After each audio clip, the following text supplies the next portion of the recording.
is Dr. J. Mauser here at Summit Bible College, and I will be doing a movie review of Knock at the Cabin. There will be spoiler alerts in this, so watch it at your own discretion. The storyline is two men that have a little girl that they've adopted, and when they're at the cabin, four strangers approach the cabin and knock at the door. The strangers are two men and two women. What they do is they tell the two men that they've tied up to choose one that the other one has to end their life. And if they don't, the world will have an apocalypse. The world will come to an end. When they refuse to comply, one of the four strangers is killed by the other three.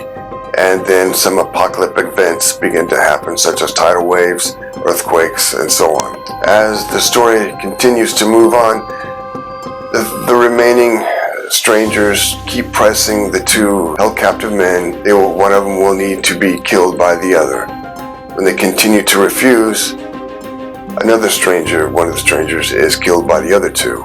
And then more apocalyptic events happen. The strangers separate the two and they begin to talk to them individually, saying they need to choose what to do and to try and convince one or the other to end the life of one or the other. And when they continue to refuse, another one of the strangers that knocked on the door is killed, and more apocalyptic events happen. When the story moves on, of course, the men are refusing, but one of them is beginning to break a bit. One of them is beginning to question, because they are seeing all these apocalyptic events on TV and hearing it and seeing it with their own two eyes as planes are crashing and many things are going on. When they're continuing to appear to refuse, the last one standing, the last stranger standing, ends his own life, and the apocalyptic events really pick up. Eventually, the two talk about what's going on, and one man decides that he would make the sacrifice, go ahead with it to end all this. And then when the man refuses, somehow the two are grappling, and eventually the man that asked to be killed is eventually killed.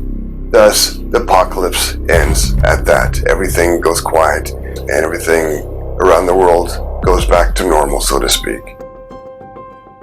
I found the movie to be a bit disappointing. It had good dialogue, it had some good scenes in it, but I would say it's probably not the best choice of movies. Is this a movie that a Christian should watch?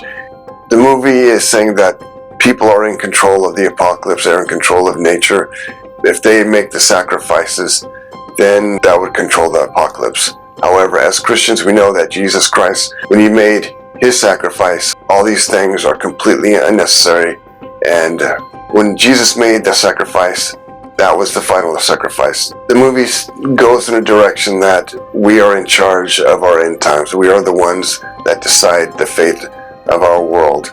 In a sense, that is a worldly way of thinking. However, God did say in the Bible that only he knows and only he is in control of the end times.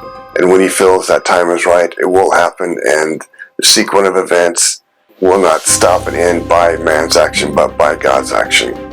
Is this movie of God? I would say no, because it is unbiblical, and I would say not of God. This is Jay Mauser. I will bring more reviews to you as time goes on, and hopefully you will continue to watch.